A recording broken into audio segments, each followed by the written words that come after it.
welcome everyone. First, I'd like to thank the library for having me back here, but just as important, all of you who were brave enough to show up to talk about UFOs of Minnesota here in the safety of the daylight. As you heard, my name's Chad Lewis. I'll be your presenter for this program. And although my background is actually in the field of psychology, for the last 30 years I've been traveling the world in search of the strange and unusual. Everything from hunting for vampire legends in Transylvania, mysterious Loch Ness monster type creatures, crop circles, UFOs throughout the world, stories of alien abductions, some really creepy people, some creepy places. You name it, if it's just strange and offbeat, I've traveled the globe in search of these oddities, the folklore, the anomalies, and just weird history. But what I discovered on my travels is that sometimes the weirdest things happen right in your own backyard. So that's what we're going to explore this afternoon. Some of Minnesota's weirdest UFO and alien stories. Now you can sit back and relax. For the next 45 minutes, I'll give you everything you need. The background, the folklore, the eyewitness accounts. I'll talk a bit about some of my research at these places. Heck, I'll even provide you with the directions to these places. But I'm going to leave it up to each and every one of you to travel to these places on your own and determine for yourself whether or not you believe these legends are true. So with that, let's explore some of the weirdest legends Minnesota has to offer. Now, of course, skeptics claim that the only reason we see UFOs, the only reason we believe in UFOs, is because of Hollywood. TV shows like The X-Files and Unsolved Mysteries, movies like Men in Black and Independence Day, that's why we believe in UFOs. Hollywood has trained us to believe in UFOs. But what you'll see here in this program today is that in Minnesota, people were seeing weird things in the sky long before Mulder and Scully were out there investigating. First stop, the old airship sightings. Believe it or not, from 1896 to 1899, thousands of people in hundreds of Midwestern cities saw what they reported to be giant airships flying through the community. Oftentimes they would outpace the local railroad. Many people claimed that they saw the inhabitants, the pilot, claiming that they looked like foreigners, whatever that meant back then.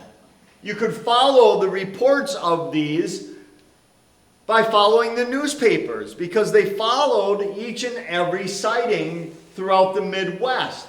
From Austin on through, you could find these stories. What these airships were was never figured out. It went unsolved, and it really kicked off the modern UFO phenomenon. And it continued. City of Howard Lake. Many people are not familiar with the city. It's not known for much outside of being a hotbed of paranormal activity. Back in the 1940s, this city seemed to be plagued by saucers appearing throughout the community. This newspaper account from 1949 talked about another saucer being spotted over the lake. It appeared many of the residents that had lake homes there reported seeing these for many years. We jump to 1952. But one of the weirdest encounters happened in 1967 to a local gentleman who was driving into town early one morning when his truck started to sputter and failed out on him. So he pulled over, popped the hood, tried to get a look. As he did, he noticed some large object coming toward him. He said it was at least 70 feet wide, about 30 feet long, making this weird buzzing noise. And then it came right in front of him, and he noticed an occupant came out of the craft. As he was fixing and mending to his car, his truck, he noticed this thing came out of a little ramp coming down from the UFO. He said it was dressed in a tight, weird outfit. And in 1967, he claimed it seemed to be wearing a fishbowl on the top of its head, like some weird sci-fi movie. Well, of course, today we might look at his description being a little bit different with the giant fishbowl on his head. It seemed as though whatever this thing was had no interest in him. It seemed to be more interested in the craft. It was doing some maintenance on the outside of the craft, finished up, and then flew off out of sight.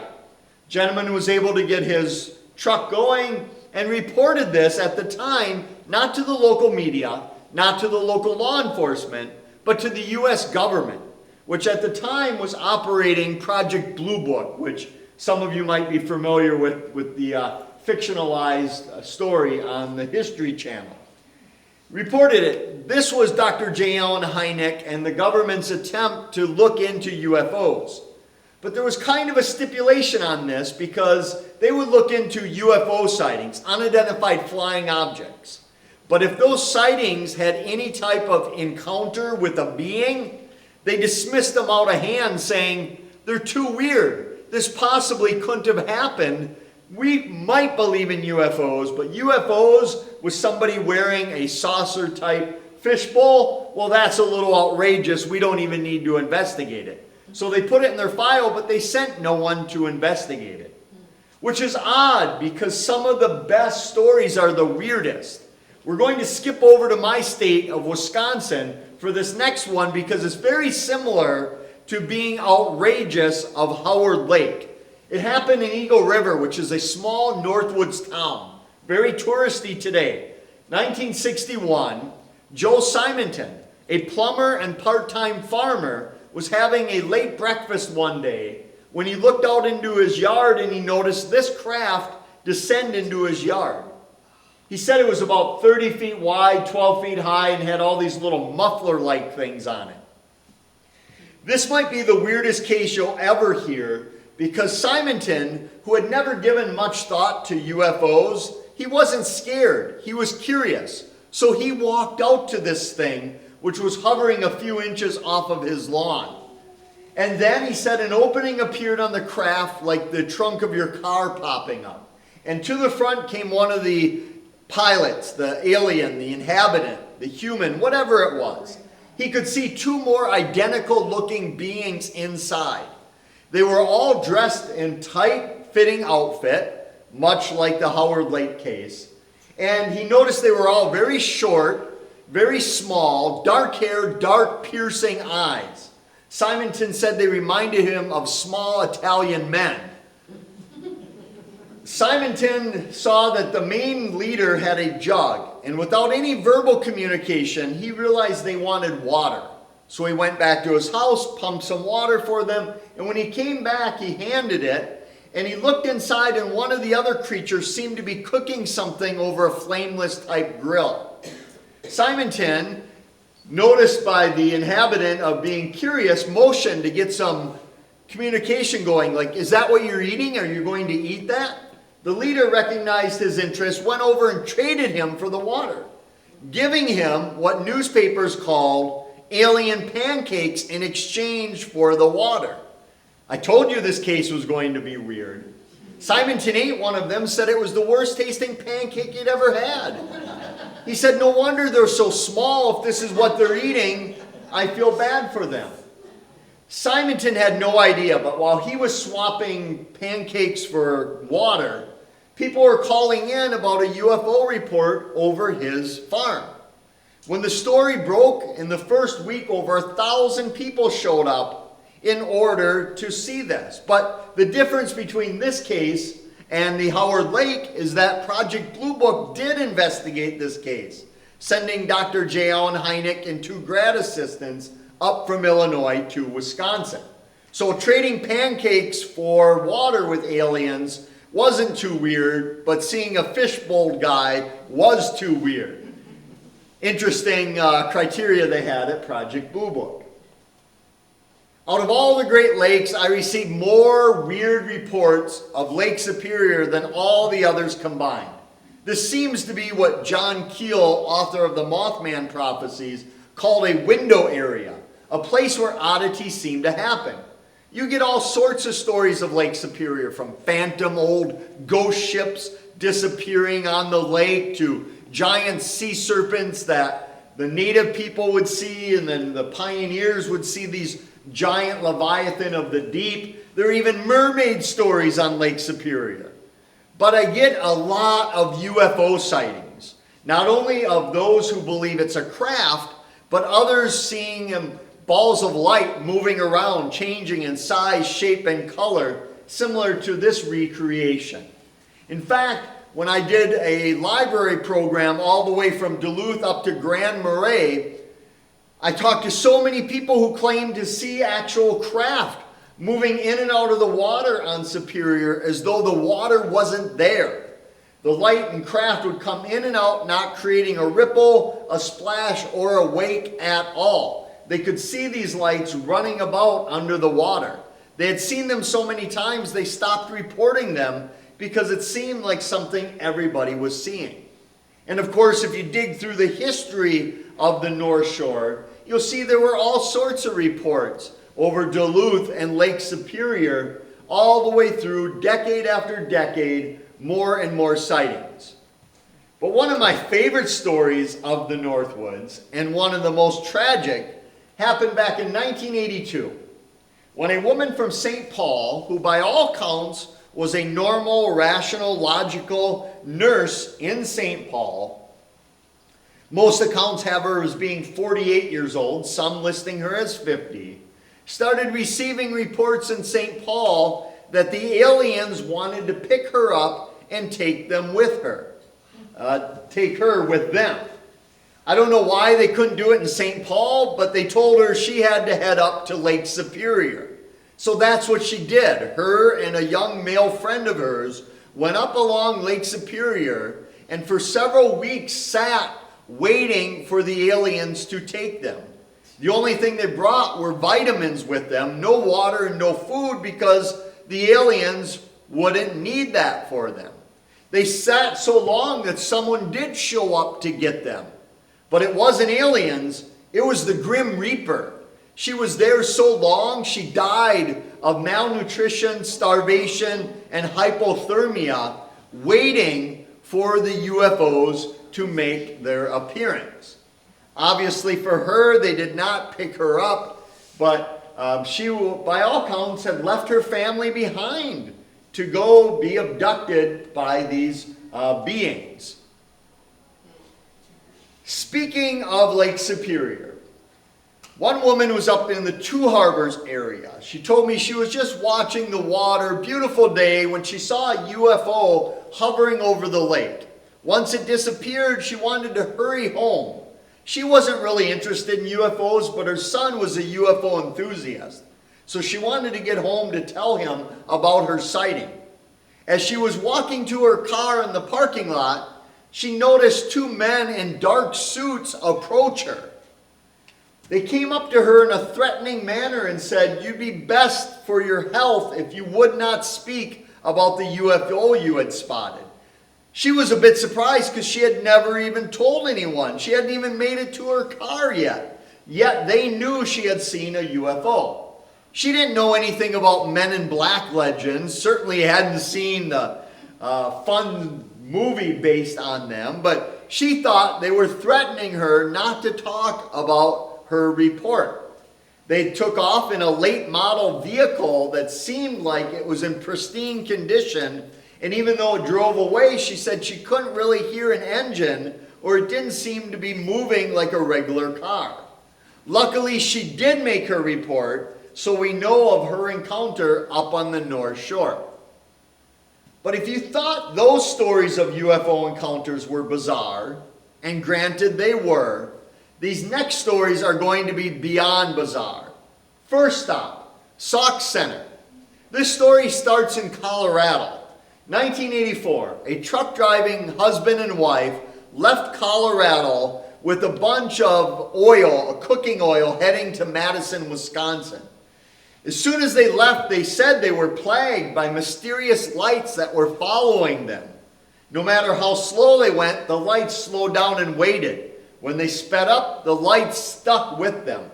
By the time they hit Minnesota, these lights had transformed into small, prehistoric bird-like creatures that were now attacking their truck.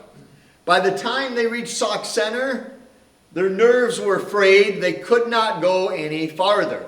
They pulled in to the Truckers Inn truck stop, parked their vehicle, ran inside the diners screaming that aliens were attacking their big rig.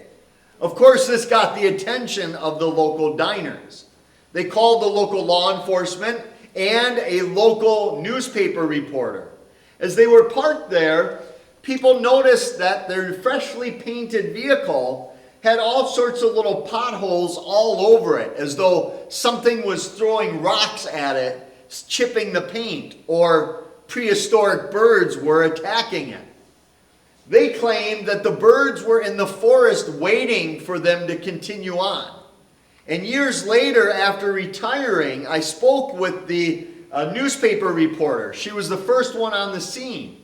She said when she went there, the law enforcement believed the truckers, but they thought the truckers were on drugs, imagining the whole thing. But she said she could see some movement in the trees of the forest where the truckers said the birds were inhabiting. And when I asked her, I said, well, when you went into the forest, did you see any of those prehistoric birds? She thought I was crazy. She said, I didn't go into those woods. She told me the reason being is that at the time, she had several young children at home. And she wasn't going to take the chance that there really were aliens in the woods, so she did not investigate. This non-investigation is a theme you're going to see throughout the rest of the program, because the law enforcement didn't really do a follow-up. They didn't really care. They thought, again, the truck drivers were hallucinating based on some chemicals that they had taken. Now, what's interesting is the truck drivers, for their part, they were so spooked, they said, we're not going any farther. They called the trucking company, who had to send a replacement driver. Instead, the couple got a hotel room in town and spent the night frightened because they claimed that the aliens were attacking them in their bedroom as well.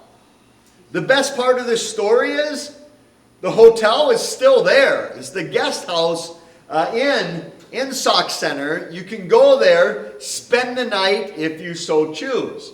The only problem is we don't know what room they stayed in, where they were attacked by the aliens. So my advice is every time you stay there, pick a new room, thereby increasing your chances of the aliens attacking you in Sauk Center.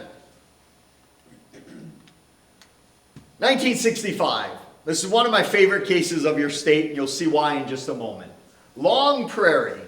A young 19-year-old radio DJ was heading into work. He passed a bend in the road here when all of a sudden his vehicle lost power.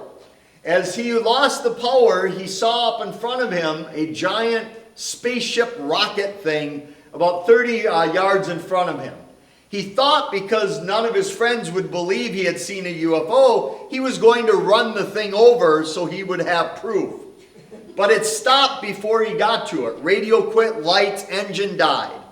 Thinking as only a 19-year-old would think, he got out of the car and said, I'll just go push the rocket over and then I'll have proof. But as soon as he got to the front hood of his car, he stopped and froze because an opening appeared on the bottom of this weird craft and out got little 6-inch oil can-like creatures. He said he couldn't see any eyes on them or cameras, but he knew they were aware of him.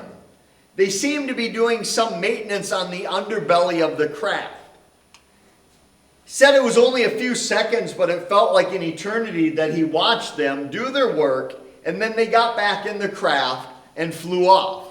Meanwhile, people were calling to the local sheriff's department reporting a UFO in the area. I love this story because the media, when they picked up on this, they did not portray it like this. They did not portray it as him seeing little 6-inch oil can aliens. They reported that he had spotted 6-inch beer can aliens. Only in Minnesota will you see beer can aliens. I'm from Wisconsin, so yeah. Anyway, so he gets in his car. It starts right back up once this thing is gone. He races down to the local law enforcement office. Together, 2 officers accompany him back. They knew him, said he was a great young man, didn't drink, didn't do drugs. They believed him, and when they got back to the location, they noticed the craft was gone, but there on the road right here was a weird oil-like substance all over the road. One of the officers wrote in his report that it was the strangest thing he had ever come across in his entire law enforcement career. But it must have been really weird because they didn't take a sample of it. They didn't take a photo of it. They simply said, "This is the weirdest thing ever. Let's leave it here and go about our day." Which they did. Now, a few weeks later, this road was repaved. Many in the vicinity told me that it was just a bad road that needed to be repaired and it was a coincidence. Others believed it was a cover-up. A few years ago, a woman told me while the UFO was reported here, she was on a nearby lake and her motor stopped working when some UFOs flew over her, and just as she was about to go over a dam, it started working again. She got off lucky. She told me she thought she was going to die when the UFO shut off her boat's motor. Some are not as lucky, and they do report physical ailments because of UFOs. Perhaps the most infamous UFO activity here in Minnesota happened up in the Northwoods in Warren, way up by the Canadian border, up by North Dakota, 1979. Val Johnson, he was patrolling late at night out on the back roads of the highways. Then he saw a weird light off in the distance, thought it might be a stalled semi-truck. As he drove closer, he thought maybe it was some low-flying craft, maybe some drug dealers or drug smugglers. But as he was driving off, he could see the light in the distance seemed to have no shape to it. Whatever it was didn't seem to be a craft. And then, much to his terror, he noticed the light was right in front of him. So he hit the accelerator, trying to come in underneath it. He thought maybe a plane was landing, and it was so bright he couldn't see it. 40 minutes later, he awoke in his vehicle. He was unconscious, radioed for help. The rest of the officers came out, found him slumped over the steering wheel, a big red welt on his forehead, meaning they didn't think he was wearing a seatbelt. He was complaining his eyes were burning. And in fact, when he was rushed to the hospital, they said he had equivalent of welder's burn on his eyes and face due to some high light or radiation. Even more interesting was the damage to his vehicle, because the last thing he remembered was seeing that light and then hearing glass cracking and breaking and the squealing of his tires as he came to a stop. Immediately they noticed that his windshield was busted out almost from the inside, as though his head had hit it, although it would have been strangely impossible for him to have suffered the crack. He was sent to the hospital. They grabbed his car. Now, meanwhile, investigators from all over the country made their way to Warren to investigate the vehicle. They noticed the headlights had been smashed out. The antenna had been bent over. You can see the crack in the smash of the windshield. They had automobile experts coming from the major automobile dealers, manufacturers, trying to figure out what had happened. Even more puzzling, both his watch and the car's clock were running behind. Upwards of 15 minutes were missing from the actual time. Now, Val talked about it quite frequently right after it happened, but then he became very quiet and did not want to talk about it. He moved away from Warren and refused to ever speak about it for many, many decades. Ironically, he moved to my hometown of Eau Claire, Wisconsin, where a colleague of mine did recently interview him, and he has stuck to his story pretty much the entire time of all these decades later. My favorite part of this legend is that you don't have to take his word for it. You don't have to take my word for it. You can take your own word for it, because the car is still available for you to see. It's up at the Museum of the Historical Society on the fairgrounds. I've done numerous presentations here in front of the car, and people are amazed to see that you can come and analyze the car for yourself.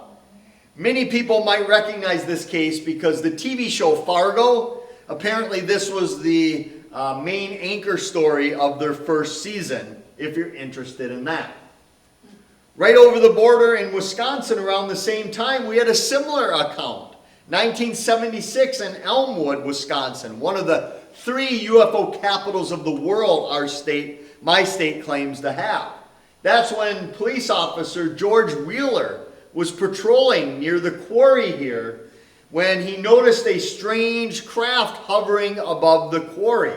He described it as being the size of a large house.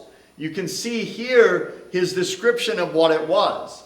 And as he was coming underneath this thing, people were flooding the lines with UFO encounters. He last remembers radioing in that, hey, there's a big UFO over top of me. Next thing he remembered, a bright beam of light crashed down onto his vehicle. Lost consciousness. Sometime later, a passerby noticed him slumped over, tried to wake him up. George, are you okay? He said, call an ambulance. I've been hit by a UFO. They took him to the hospital. He had a bad heart condition. It only worsened and he passed away. He believed a few months later, he believed because of his encounter with that UFO. Unfortunately, Wisconsin did not have the foresight that Minnesota had, and what became of the car is unknown. But once his story came out, dozens of people came forward. Once you have a credible witness like the town sheriff or law enforcement or pilots or firefighters, trained observers who see these things, then people give it a little more credibility. You can go there. They have some plaques around the city where you can look for your own UFO sighting. Sometimes it's not just a sighting that occurs. Sometimes it's a little extra. And again, I'm going to use one of my favorite cases that I've investigated in Bloomer, right over the border a bit in my state, because a woman was sleeping one night. This is not her. She was sleeping in her room, which this is her room, and yes, that's a waterbed she had at the time. She was sleeping in her room, which is not odd. She awoke in the middle of the night with the urge to use the restroom. Again, not uncommon. She starts walking back to her restroom, which is located right here off of the picture. As you can see, she has some windows overlooking her backyard and a heavily forested area. As she walked back to go to the bathroom, she noticed a craft hovering over the trees. She said again it was the size of a house, had these flashing white and red lights. The weirdest part is it seemed to be moving toward her house. Now here's the strange thing. It's the middle of the night. She has to go to the bathroom. She's staring out her back window at a UFO, and her first thought was, did I lock the front door? Kind of an odd thing to think, but you'll see why she thought that. She runs to the front door. As she ran to her front door, she said it already was opening. Out through the window in the front yard, she could see weird balls of light similar to these hovering, and she thought to herself, I'm too late. They're already here.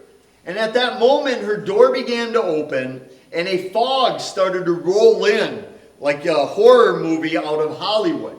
She told me she braced herself against the door, but it kept opening. Not as though somebody was smashing it or kicking it, but just a constant pressure in her mind. As the fog rolled in her mind someone or something told her, stop acting like a child, you know you can't stop us anyway. The last thing she recalled about the door was seeing a hand reach in around the handle, here's her drawing, coming in to grab her. She told me the hand wasn't human. She thought it looked like this, which any student of folklore out there will probably recognize the significance of the similarities between this and the El Chupacabra, the Mexican goat sucker of Central and South America and the U.S. now as well. Next thing she remembered was staring at the back window again, watching the UFO leaving back to the woods. And she thought it was all nothing more than a bad dream. But under hypnosis with Dr. Thomas Franklin and myself, she recalled that night she claimed to be taken out of her house by 3 beings that looked like your traditional gray, as they're known. If you remember all the alien stuff from the 90s, you'd see these large almond-eyed, oval-headed creatures everywhere. About 90% of the reports of abductions at the time were coming in involving these creatures. She remembered being taken on board and undergoing some medical procedure. Under hypnosis, she started crying, saying she was growing her hair out. The reason being is that they were all clothed, but she was naked. So if she could grow her hair out, she could take some semblance of control back. She told me that she could recognize upwards of a half a dozen or a dozen other humans on board undergoing the same procedure. She didn't recognize them as friends or family, but she knew that they were human. Again, the next thing she knew, she was just staring out the back window. So the next morning, again, this is not her, she awoke thinking it was all a bad dream. That is, until she went out with her husband and kids to play in the backyard and noticed where that UFO she saw was hovering. She noticed this giant burn mark in her grass.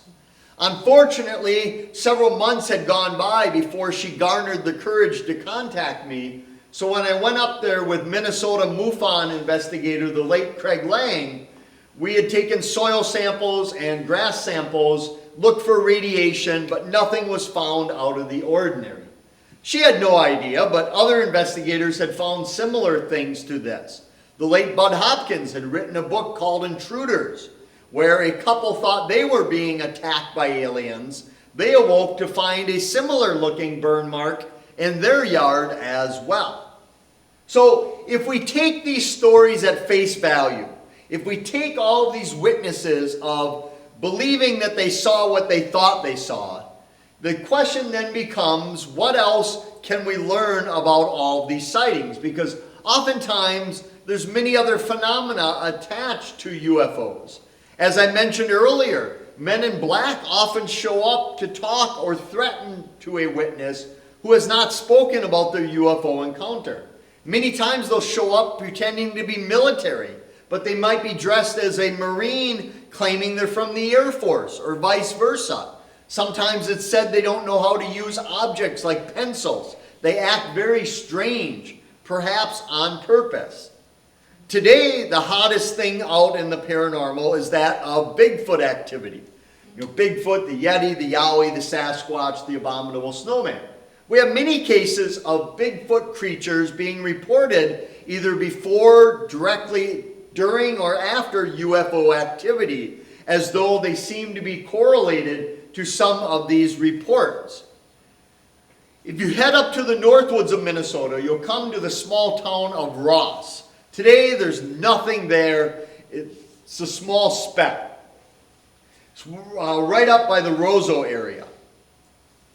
But in the 1800s, this place was called Indian Village because several hundred native peoples lived there, along with a white pioneer among many of the white pioneer families called Jake Nelson. Luckily for us, he kept a detailed journal about his life up in the Roseau Valley, which the Historical Society has made into a little booklet. Now, most of the stuff in the guide's pretty mundane stuff. Hunting expeditions, the weather, fishing parties, and the like. But he did talk about 2 events up in the Northwoods, one of which was a UFO sighting that he called the Willow of the Wisp, a spook light, ball lightning, marsh gas, if you will. He said these things would dance about, disappear, and then reappear all over the village. When he asked some of the elders of the tribe why they weren't trying to capture it, they told him it was too much like playing tag with the devil, because every time they got close to the light, it vanished and then reappeared. He also reported a creature that they believed in, a creature that he thought was nothing more than superstition. This creature was a harbinger of death. that if you saw it, it meant you or someone you knew in the community was going to die very shortly. Jake Nelson thought it was nothing than native superstition. That is until he saw it himself, and sure enough, the very next day, an elder in the community passed away. The creature Mr. Nelson was referring to is one you might not want to know about. It's certainly one you don't want to say its name, because many cultures believe that merely saying the name of this next thing is enough to put you on its radar. That when you go looking for the weird will come looking for you. Because Nelson and others spotted the windigo in the vicinity of Ross. It was spotted at least 3 times. Each and every time it seemed to be white-coated, white-furred, or white-skinned. It was always white, somewhere between 8 and 15 feet tall. Very thin, skeletal. In some legends, the windigo's missing its own mouth and lips because it has an insatiable hunger for human flesh. And when prey is not available, it will consume its own body. The weirdest part is each and every time it was spotted in Ross, people saw a bright light hovering over it. Maybe that same ball of light, the will-o'-the-wisp. They were certain that it wasn't your traditional Bigfoot-like creature. Each and every time it came back to the community, someone died within the area. And again, you're probably thinking this is nothing more than native superstition from hundreds of years ago. But I've been up there summer, winter, all seasons looking for the windigo, interviewing people about it. They still believe the windigo's there. We have some current sightings of it as well. It's not the only place in Minnesota. In fact, just east a bit of Bemidji, you'll come to Lake Windigo. You can't tell that, but that's me there in the middle. You can't tell because we were having a winter camping expedition on Star Island, which is where Lake Windigo is, and they believe a windigo resides in the area. So we have these mysterious creatures that are often reported with UFOs. If you remember back a few decades, you might remember all the crop formations or crop circles that were associated with UFOs at one time. Now, most people just recall crop formations being built or created by 2 old British men named Doug and Dave, who claimed they had made these all over the world with a 2x4 and some rope.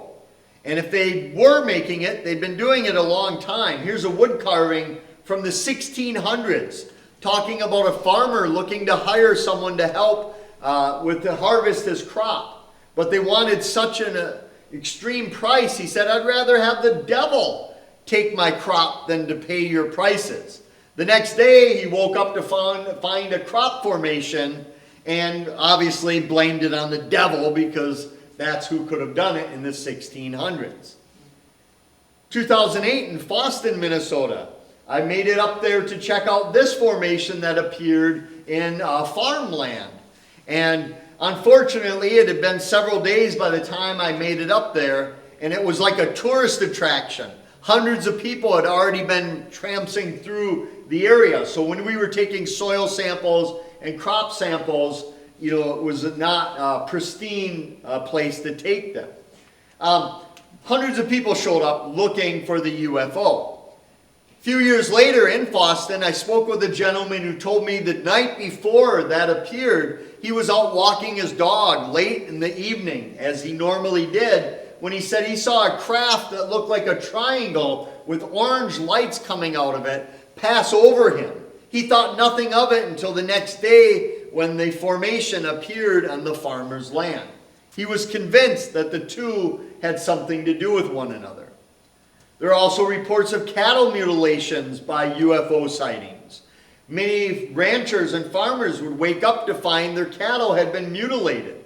Often they were missing their tongue and jaws, or they would have the rectum removed from there, or the blood drained. No signs of an attack. Sometimes they were found in a fenced-in area that they could not have made their way into. Others reported them finding them indented into the ground as though they had been dropped from a high level in the sky. To make matters worse, ranchers reported that Animals, prey, or predators would not eat the bodies. They stayed away from them. And we'd find these cattle mutilations right next to crop circles and UFOs as well. So we have all these other things associated with UFOs. We also have people that report all sorts of types of beings on these craft, including the grays that I mentioned earlier. Others report the praying mantis type creature, much like the praying mantis we have here, the insect, just a little bit bigger. The scariest for me is the people who report reptilian type creatures. These are more like lizard-like. They're not the shape-shifting creatures. So if you go home and Google reptilian shapeshifters, you'll get a bunch of prominent politicians rather than UFOs, as people believe that everyone on that level is a reptilian shapeshifter. And then the Nordic, which seem to be the most human-like. People report that they seem to be from the Nordic countries. Blonde hair, blue-eyed, tall, muscular, again, thought to be from the Nordic countries. One abductee told me you could pass these people on the road and not necessarily know that there was something wrong with them. So this all brings us to the final questions of, well, what are these things?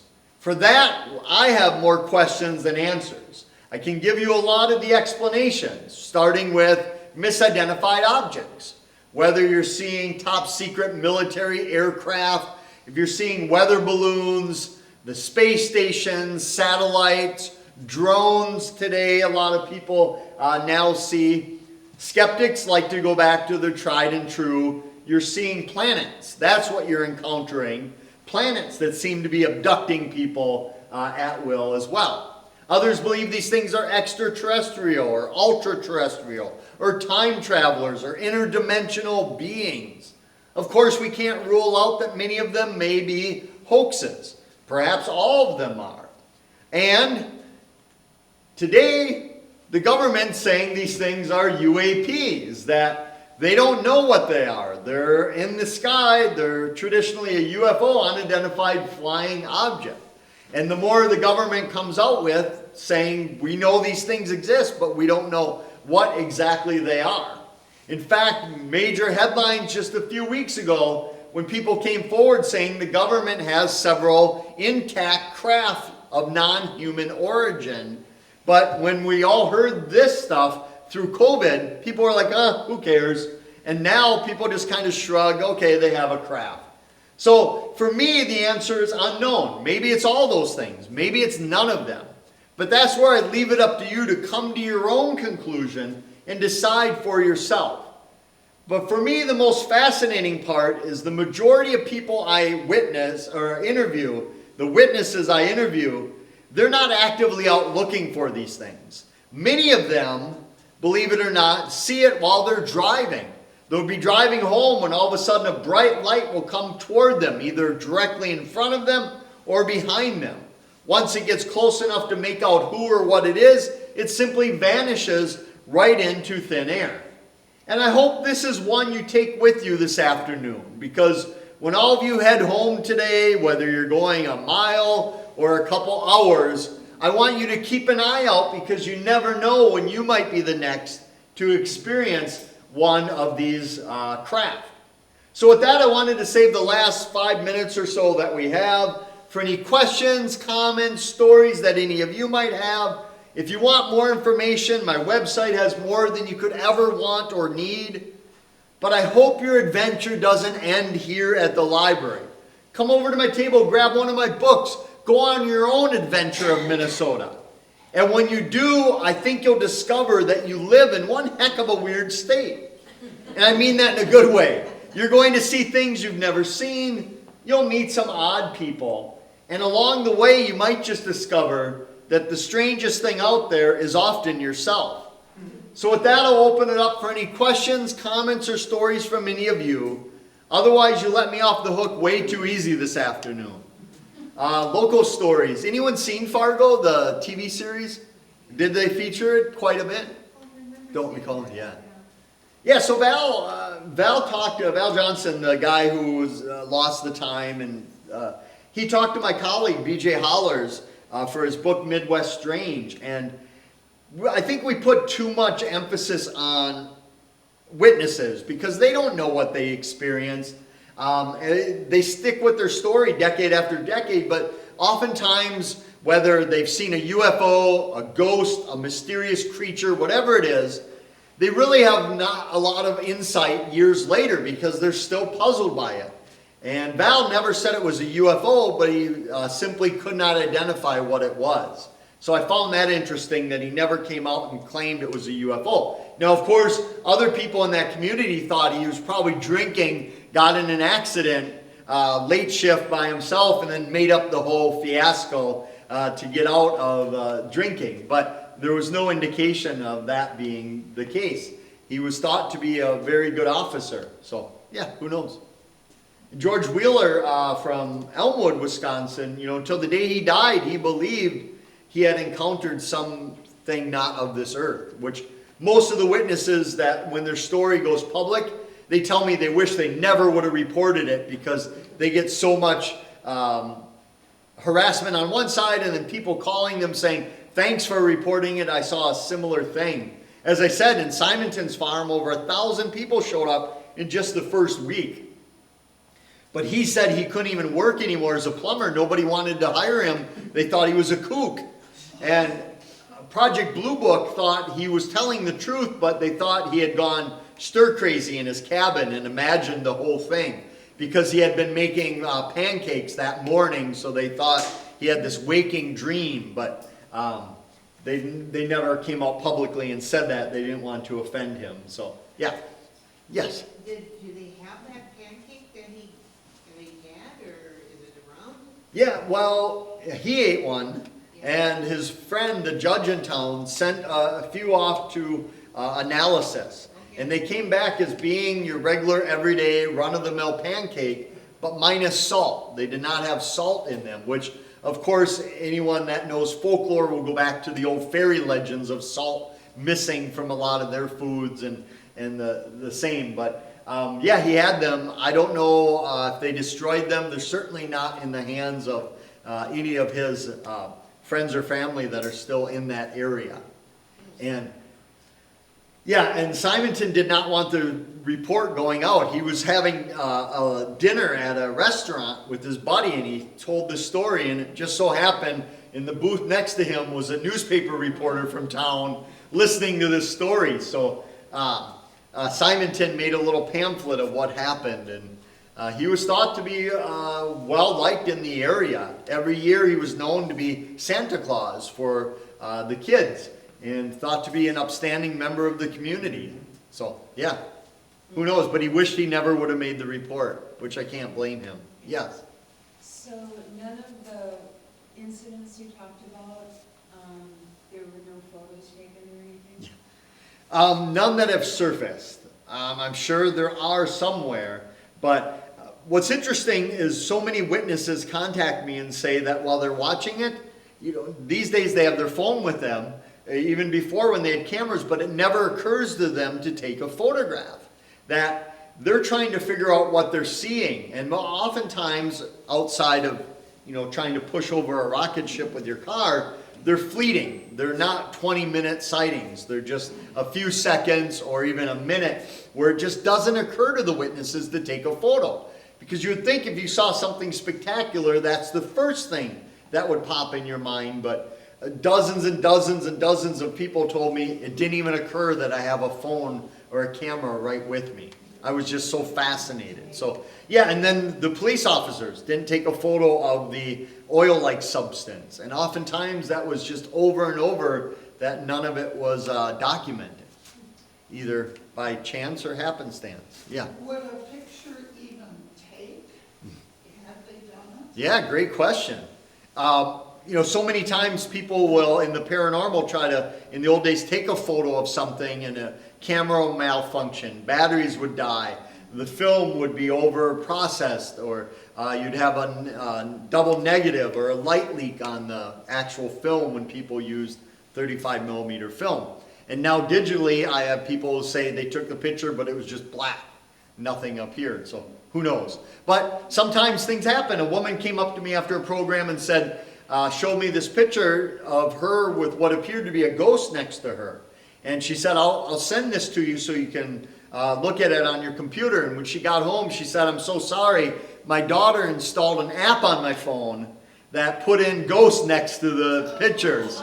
So you used to be able to buy those at tourist destinations, a little camera that would, when you took pictures, it would insert animals and creatures with you as well. Yeah. Yes, sir. So there's been a lot of reports of military pilots encountering UFOs, and Yes. I see you had a picture of one. Yes. Have you any more insight into that, or? I haven't spoken with a lot of recent military people.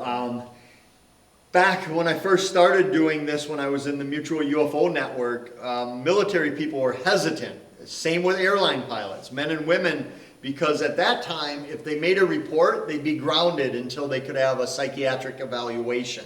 And they learned quickly, if you saw something, don't report it. But now more and more are breaking ranks, and now that the government's coming out saying these things are of national security importance, more and more people are coming forward. But I have not spoken in probably the last decade with military personnel. But I know more and more are coming for every day. And not just a few, but quite a few. You know, but I had heard that throughout the last 30 years. People would come up and say, I served in the Navy, and we used to see these things all the time, or this is what happened to me when I was stationed such and such. But they never made reports, and even today we know 90%, probably more, do not make a report. Because one, they don't know who to report it to, and two, they don't want people to think they're crazy. And that was especially prevalent with UFOs.